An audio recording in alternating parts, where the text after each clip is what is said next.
kamera, lensa seperti yang saya pakai ini, bahkan hari ini menjadi canggih untuk satelit, kemudian untuk mengukur bahkan panas dan segala hal dengan semua jenisnya, dengan kecanggihan teknologi yang disebut hari ini untuk mengambil gambar, untuk kamera.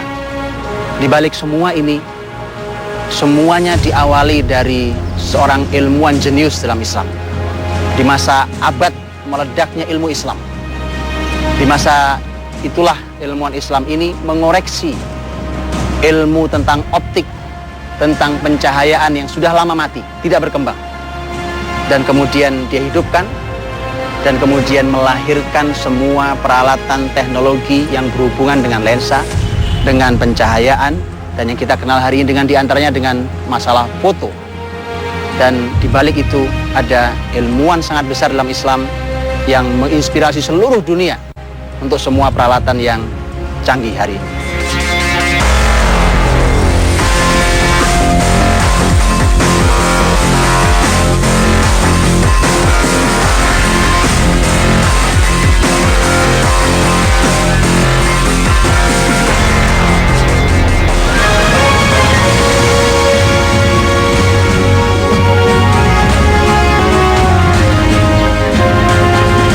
Assalamualaikum warahmatullahi wabarakatuh.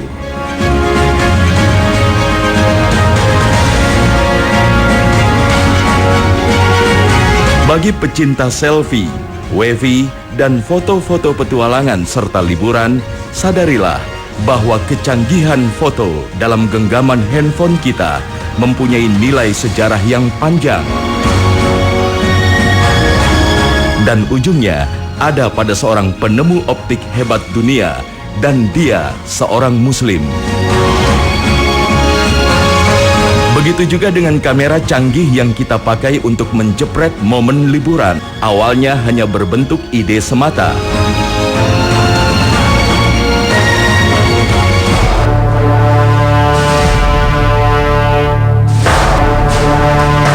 Dicetuskan oleh sejarawan muslim legendaris yang cinta pada ilmu, gemar membaca dan merenungi fenomena dan keindahan dunia.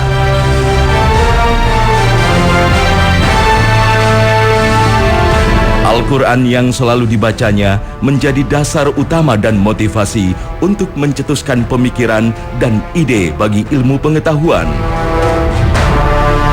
Beliaulah Ibnu Al-Haytham rahimahullah.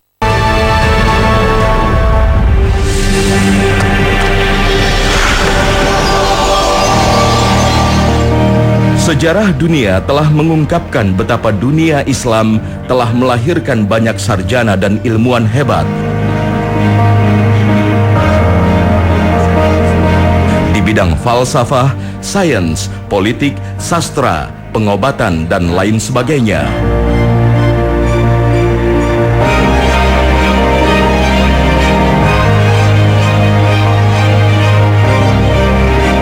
Ibnu Al-Haytham rahimahullah ta'ala berhasil mencetuskan pengetahuan baru tentang kinerja mata dan prinsip cahaya.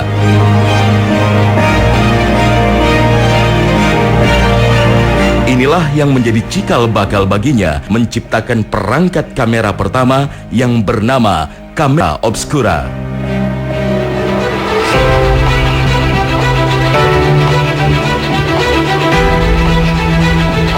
Kamera obscura merupakan karya original Ibnu Al-Haytham dalam bidang optik dan prinsip cahaya. Kamera obscura sendiri merupakan sebuah kotak atau ruang gelap dengan lubang kecil di salah satu sisinya. Dari lubang kecil tersebut, cahaya akan masuk dan memproses gambar dengan terbalik. Gambar itu kemudian diperbesar di sisi lainnya. Kemampuan kamera obscura dalam memproduksi gambar inilah yang menjadi dasar lensa kamera dengan teknologi canggih yang dapat kita temukan sekarang.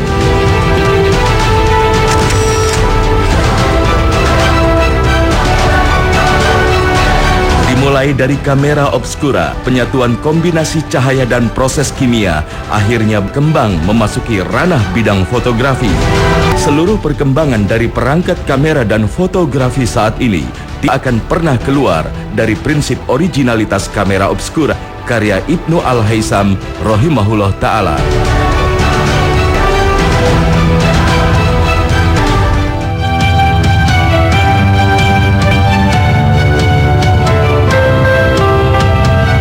Hal ini juga telah menarik perhatian para cendekia dan seniman muda berkualitas yang terkumpul dalam sebuah komunitas yang bernama Kamera Lubang Jarum Indonesia atau dikenal juga dengan komunitas Pinhole Indonesia.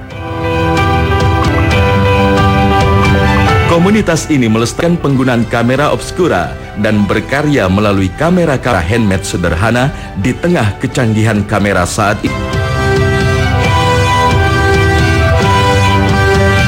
Namun, hasil jepretannya mengandung seni bercita rasa tinggi yang patut mendapatkan apresiasi dan dukungan masyarakat tanah air. Ini kan orang melihat hari ini barang-barang biasa, ada yang dari kardus, ada triplek, ada apa.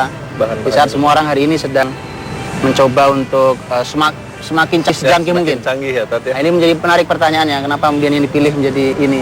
Sebenarnya kenapa kita bukan tidak mau yang canggih, tapi kalau ini berangkat dari kreativitas. Jadi masing-masing kita punya karyanya tuh bisa dua. Karya tuh ada dua, jadi kameranya juga karya hasil kameranya. Nah, kameranya ini kan Kamera dan karya kameranya. Jadi ini juga karya. Jadi bukan berarti ininya aja, hasilnya aja, tapi kameranya juga merupakan karya tersendiri. Jadi ini kan handmade ya, jadi kita desainnya buatan tangan sendiri. Ya, buatan tangan sendiri. Itu yang uniknya, tantangannya ada di situ gitu. Baik. Jadi kalau kita membeli gitu ya, tidak bikin, kalau bikin lebih banyak tantangannya. Kalau kan tinggal terima pakai. Baik. Kita menjelaskan ini Kang tentang penggunaannya kan ya, otomatis bisa tentang cahaya ya. Ya. Jadi kalau penggunaannya di pinhole ini tidak ada pas mengenai penggalian teknisnya gitu Tad. Ya, jadi melalui kertas atau negatif. Jadi penggaliannya banyak Tad, kayak misalnya kertas ya, kita remak-remak gitu ya. Jadi ada tekstur di kertasnya. Kemudian kalau di negatif juga lebih banyak lagi nanti. Ada misalnya negatifnya kita balikin jadi bikin red scale atau teknik sandwich gitu ya. Negatifnya bertumpuk. Jadi kalau moto gimana caranya nih? Nah, kalau moto yang ini kebenaran masih ada Tad, sayang. Kalau motret kita cukup sebenarnya ditaruh dulu gitu Tad ya. Stabil aja dulu karena media ini butuh cahaya yang agak lama. Misalnya nggak, kalau kamera canggih kan cepet jadi gitu. Ini sekitar 1 detik. Kita butuh stay gitu, kita buka aja lubangnya. Udah 1 detik kita tutup. Itu aja sih, simple. Sangat simpel sebenarnya. Jadi intinya dia memasukkan cahaya dari objek itu ke dalam kamar gelap. Nah, di ruangan gelap ini kita simpan perekam cahayanya. Gitu. Mau kertas atau negatif. Luar biasa. Terima kasih banyak. Sama-sama. Semua penjelasan ini luar biasa. Karena di balik sederhanaan alat ini sesungguhnya ada sebuah ilmu besar dan ilmuwan besar di baliknya. Dan ini adalah awal dan akhir untuk semua fotografi hari ini atau untuk pengambilan gambar untuk apapun yang sifatnya adalah penglihatan untuk kemudian dipindahkan ke media apapun. Jadi sebenarnya di balik kahanan ini justru di sini adalah awal dan akhir semua ilmu pengetahuan tentang masalah fotografi. Betul, Tad. Terima kasih banyak kami. Sama-sama, Tad. Ibnu Al-Haisam rahimahullah ta'ala bernama lengkap Abu Ali Muhammad bin Hasan bin Al-Haisam. Namun ilmuwan muslim legendaris ini lebih dikenal dengan nama Al-Haisam atau kalangan cerdik Eropa mengenalnya dengan nama Al-Hazen. Al-Haisam rahimahullah ta'ala lahir di Basroh, Irak pada tahun 354 Hijriah atau 965 Masehi. Di masa ketika umat Islam berjaya memiliki lumbung ilmu pengetahuan terbesar di dunia.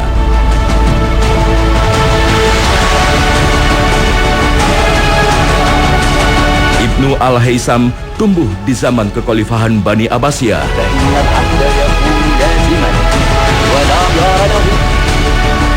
Zaman di mana sudah dilakukan terjemahan kitab besar-besaran dari berbagai ilmu dan teori yang berasal dari berbagai bangsa, termasuk Yunani.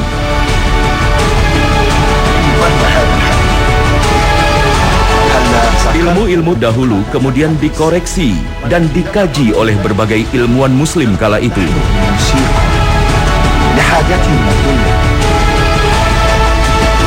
Setelah itu, ilmuwan-ilmuwan muslim berhasil menciptakan teori baru yang bahkan belum ditemukan sama sekali ataupun telah lama stagnan dan tidak berkembang.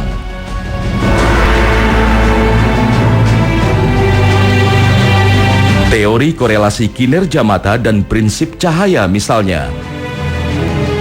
Ibnu Al-Haytham rahimahullah ta'ala menjadi satu-satunya ilmuwan pertama di dunia yang berhasil mengembangkan teori Al-Basoriyah atau ilmu optik yang kita pahami saat ini. Tentu seorang Ibnu Haytham rahimahullah ta'ala sebagaimana ilmuwan Islam lain, zaman dahulu kelebihannya mereka selalu bermula dari Al-Quranul Karim. Dari Al-Quranul Karim, dari hadis Nabi SAW. Mereka orang-orang yang bahkan para penghafal Al-Quran. Maka tidak aneh ketika dia merasa tertantang dengan beberapa ayat. Contohnya ketika ayat bertanya, Qul hal yastawil a'ma wal basir. Katakan Muhammad, apakah sama antara orang yang buta, tidak bisa melihat, dengan orang yang bisa melihat? Orang buta tidak ada cahaya yang masuk sama sekali, tertutup sama sekali, kemudian dengan orang yang bisa melihat. Kalimat sederhana dalam Quran. Qul hal tastawidz dzulumatu wan nur. Katakan juga Muhammad, apakah sama antara kegelapan, gelap tanpa cahaya dengan cahaya? Secara cahaya, Allah Subhanahu wa taala menyampaikan tentang cahaya dalam Al-Qur'an dengan sebuah sentuhan. Ya, hari ini subhanallah cahaya dikaji sudah demikian luar biasa. Jika Allah berfirman, "Huwallazi ja'ala asy-syamsa dhiyaa'a wal qamara nuran." Dialah yang menjadikan matahari bersinar ini, matahari bersinar seperti siang hari ini, dan bulan bercahaya. Buat kita dalam bahasa Indonesia mau sinar mau cahaya, wallahu alam, saya tidak tahu apa bedanya. Tetapi dalam bahasa Arab Allah menyebut untuk cahaya matahari dengan menggunakan kata dhiya. Untuk cahaya bulan Allah menggunakan kata nur, dan itu berbeda. Dua kata yang berbeda dari banyak sudut pandang kajian tafsir ataupun bahasa. Itu sentuhan-sentuhan itu membuat Ibnu Haytham memang sudah punya kecenderungan untuk menganalisa cahaya sejak kecil sebenarnya. Dan Ibnu Haytham rahimahullah ta'ala beliaulah yang memperbaiki teori tentang masalah cahaya yang sudah sekian lama mati. Karena sejak ilmuwan Yunani dan teori itu tidak bergerak, ratusan tahun tidak bergerak. Ketika di ilmuwan Yunani disebut bahwa mengapa kita bisa melihat, karena mata kita yang mengeluarkan cahaya. Jadi kalau ini benda, maka mata saya mengeluarkan cahaya sehingga saya bisa melihat benda ini. Ibnu Haytham mengatakan tidak benar. Bukti tidak benarnya mudah. Benda ini di dekat mata saya, kalau ini semua gelap, saya tidak bisa melihat benda ini walaupun dekat mata saya. Kalau betul mata saya mengeluarkan cahaya, mengapa dia mengeluarkan cahaya? Keluarkan saja cahaya untuk saya bisa melihat apapun dalam kegelapan. Ternyata tidak. Maka ternyata terbalik. Teori terbalik ini ratusan tahun tidak ada yang mengoreksi kecuali Ibnu Haytham.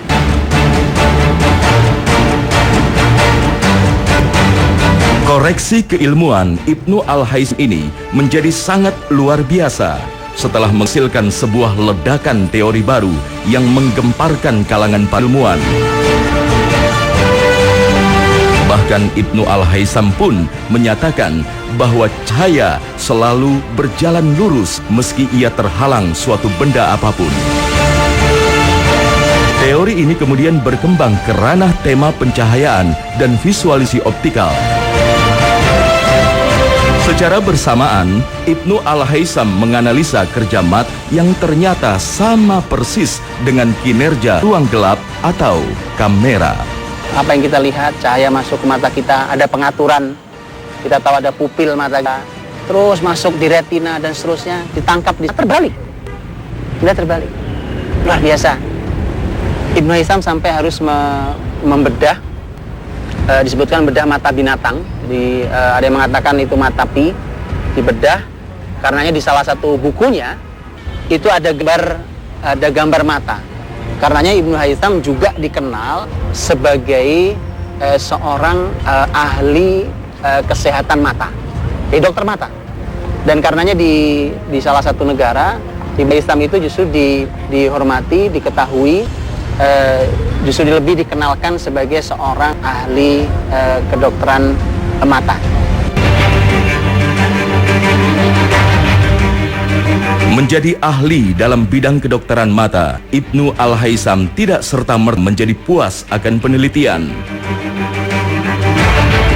Ibnu Al-Haytham kemudian menemukan adanya cacat mata pada beberapa pasien yang kini kita pahami istilahnya dengan sebutan katarak, hypermetropi atau rabun dekat, dan miopi atau rabun jauh. Kemudian, Ibnu Haytham pun melakukan beberapa analisa dan penelitian selama beberapa tahun. Hingga akhirnya menemukan cara untuk mengatasi cacat mata tersebut dengan menggunakan lempengan kaca yang memiliki bentuk dan ketebalan berbeda-beda. Lempengan kaca yang ditemukan Ibnu Al-Haytham kini kita pahami dengan sebutan lensa.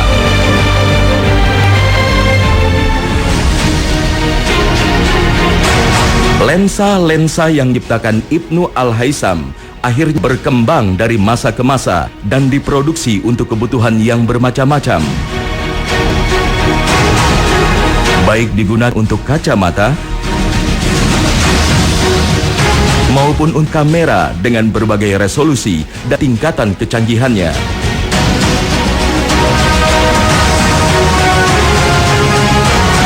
Tiap kondisi pasien mata yang bervariasi selalu menjadi motivasi bagi Ibnu Al-Haytham dalam menciptakan teori baru. Teori-teori baru ini semata-mata diciptakan untuk pencapaian umat Islam dan kontribusi bagi peradaban dunia. Subhanallah, sejarah Islam telah mengungkapkan bahwa siapapun ilmuwan yang menemukan hal baru di bidang keilmuan, maka harus serahkan kepada umat tanpa mengharap imbal jasa sesama manusia. Ilmu sesungguh berasal dari Allah Subhanahu wa Ta'ala, dan Dia memberikan ilmu kepada siapapun yang Dia kehendaki. Maka apalah arti sebuah royalti dari tiap penemuan Islam ketika ada ridho Allah Subhanahu wa Ta'ala yang lebih utama dari apapun yang ada di bumi dan seisinya. Wallahu a'lam bishawab.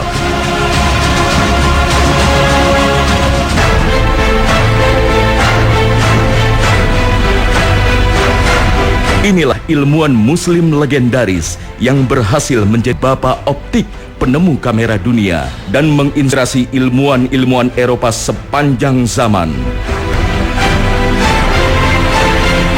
Inilah karya besar seorang Al-Hasan Al-Haytham rahimahullah ta'ala.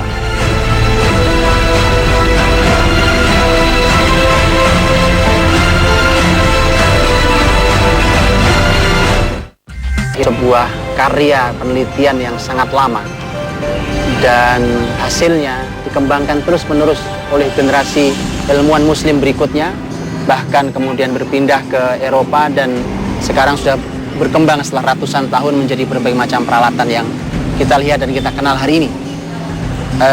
Karenanya inilah yang menjadi tugas kita semuanya, bahwa bagaimana bisa melahirkan orang-orang seperti Ibnu Haytham rahimahullah ta'ala, karena ternyata ilmuwan-ilmuwan barat mereka belajar, bahkan mereka menghargai.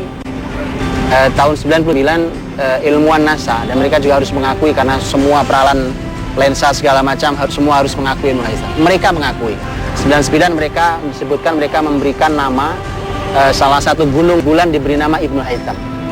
Tentu dengan bahasa mereka disebut Ibnu Haytham untuk nama gunung yang ada di bulan. Penghargaan. Mereka tahu, karenanya menghargai. Yang jadi masalah di kita adalah kita tidak tahu ilmuwan kita, karenanya kita tidak pernah hargainya. Maka teruslah belajar sejarah Islam.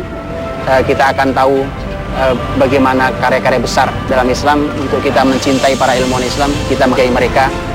Kemudian kita lanjutkan. Wallahu a'lam bishawab. Assalamualaikum warahmatullahi wabarakatuh.